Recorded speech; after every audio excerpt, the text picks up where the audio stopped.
अस्सलाम वालेकुम दोस्तों आज हम जिस मौजू पर बात करेंगे वो है एंग्जाइटी। इसका मतलब होता है परेशानी, इज़्तिराब। असल में ये एक सुपर रूब्रिक है।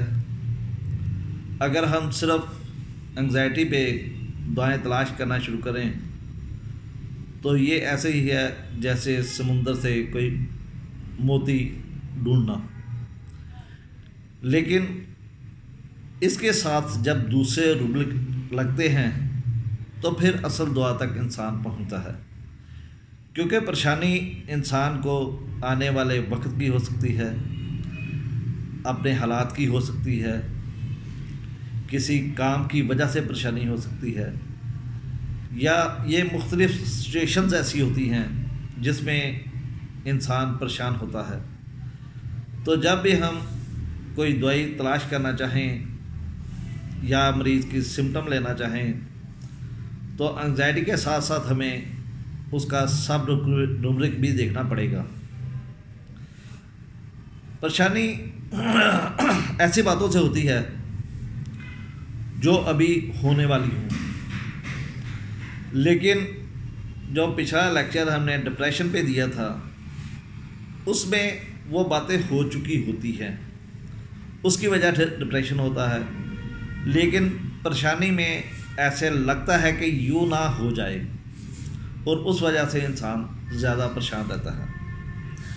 अगर हम परेशानी में या एंग्जाइटी में मुख्तलिफ़ अद्वियात को देखें तो सबसे पहले एकोनाइट, आर्सेनिक, ये टॉप पे मेडिसिन आती हैं।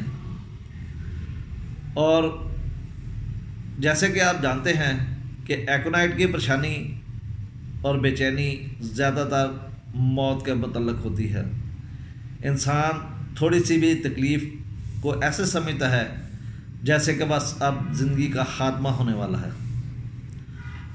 और आर्सेनिक की जो परेशानी होती है वो परेशानी होती है रात के वक्त ज़्यादा होती है, और अकेला रहने की वजह से इसे परेशानी होती है, या अगर दूसरे अल्फाज में हम बयान करना चाहें तो ये अपने आप को अनसिक्योर फील करता है, जिसकी वजह से इसे एंग्जाइटी ज़्यादा होती है।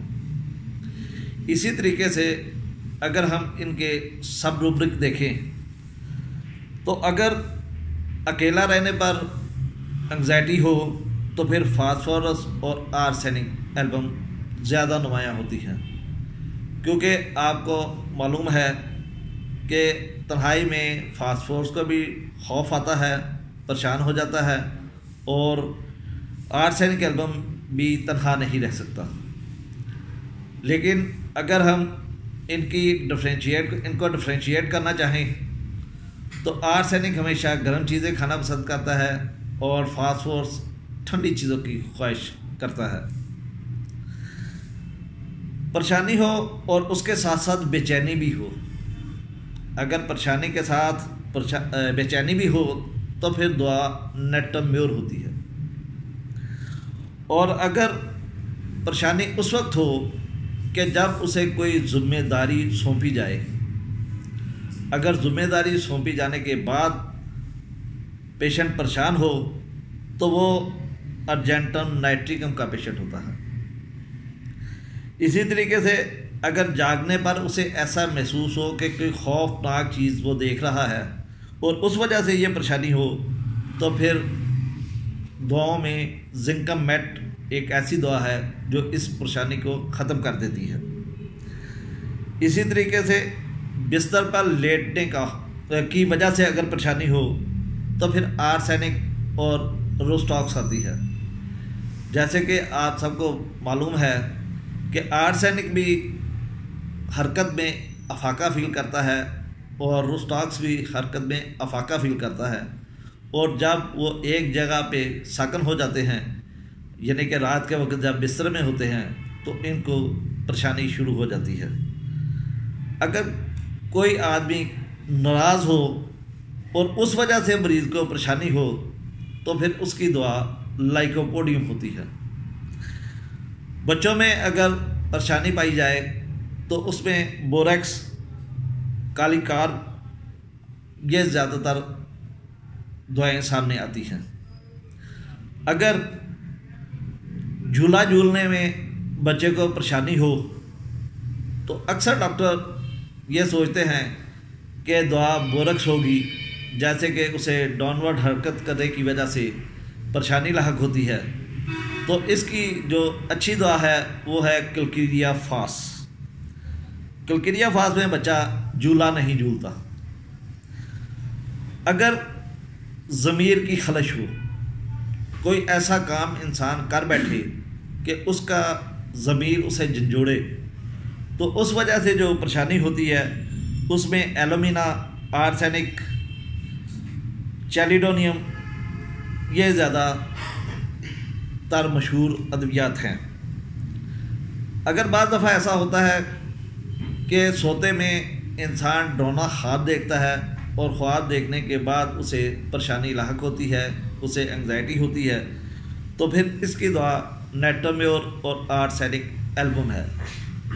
آپ ان دونوں میں آسانی کے ساتھ ڈفر کر سکتے ہیں، حالانکہ دونوں ہی تنہائی پسند ہوتے ہیں، لیکن آرسینک کو سردی بہت زیادہ لگتی ہے اور نیٹومیور کو گرمی بہت زیادہ لگتی ہے، تو اس حوالے سے آپ ان دونوں دعاؤں کا ڈفرینشیٹ بھی کر سکتے ہیں۔ اگر پریشانی آنے والے وقت کی ہو، فیوچر کی ہو، مستقبل کی ہو، تو پھر ادویات جو ہیں وہ برائیونیا، کلکیریا کارب اور چائنا سلف یا فاسفورس ہوتی ہیں۔ اگر ان دعاؤں کو ہم ڈفرینشیٹ کرنا چاہیں تو برائیونیا گرم مزاج ہے، کلکیریا کارب سرد مزاج ہے، اور چائنا سلف جو ہے وہ اسے سردی بہت زیادہ لگتی ہے، وہ سرد مزاج ہے، اور فاسفورس جیسے کہ آپ جانتے ہیں کہ اس کو معدے کی جتنی بھی تکلیفیں ہوتی ہیں وہ ہمیشہ ٹھنڈا یخ پانی یا آئس کریم وغیرہ پسند کرتا ہے۔ اگر یہی پریشانی صحت کے متعلق ہو، کوئی جب بیمار ہوتا ہے تو اسے پریشانی ہو جاتی ہے کہ میری صحت اچھی کیوں نہیں ہو رہی، تو اس میں دعا کالی آرسینکم، نائٹرک ایسڈ، یہ دونوں دعائیں ٹاپ پر آتی ہیں۔ اگر گھر میں پریشانی ہو، یعنی کہ باہر جب انسان نکلتا ہے تو بالکل خشاش بشاش ہوتا ہے، لیکن جیسے ہی گھر میں آتا ہے تو اسے انگزائٹی ہونا شروع ہو جاتی ہے، تو اس کی دعا لائکوبوڈیم، پلساٹیلا اور روسٹاکس ہے۔ اگر ان تینوں کو ہم ڈفرینشیٹ کرنا چاہیں تو لائکوبوڈیم جیسے کہ آپ جانتے ہیں کہ اسے غصہ آتا ہے، اور اکثر گھر والوں کو، اپنی فیملی پہ، اور جب انسان کسی ایسے شخص کے پاس جاتا ہے جسے غصہ بہت زیادہ آئے تو انسان پریشان ہونا شروع ہو جاتا ہے۔ اور پلساٹیلا ہمیشہ کھلی فضا چاہتا ہے، وہ ایک جگہ پہ ٹک کے بند کمرے میں نہیں رہ سکتا، تو لہذا اسے بھی گھر میں پریشانی ہوتی ہے اور باہر یہ بالکل حشاش پشاش ہوتا ہے۔ اور روسٹاکس میں بھی یہی ہے کہ اسے حرکت سے افاقہ ہوتا ہے، اور اگر ایک جگہ پہ بیٹھنا پڑے تو اسے بے چینی شروع ہو جاتی ہے، اور بے چینی کے ساتھ ساتھ اسے انگزائٹی بھی ہوتی ہے۔ اگر پیشنٹ کو ایسا فیل ہو کہ میں نے کوئی ایسا کام کر لیا ہے کہ اب ہو سکتا ہے کہ میری نجات نہ ہو سکے، مجھے اللہ کے حضور سے معافی نہ مل سکے، تو اس کے لیے آرسینک ایلبم ہوتی ہے،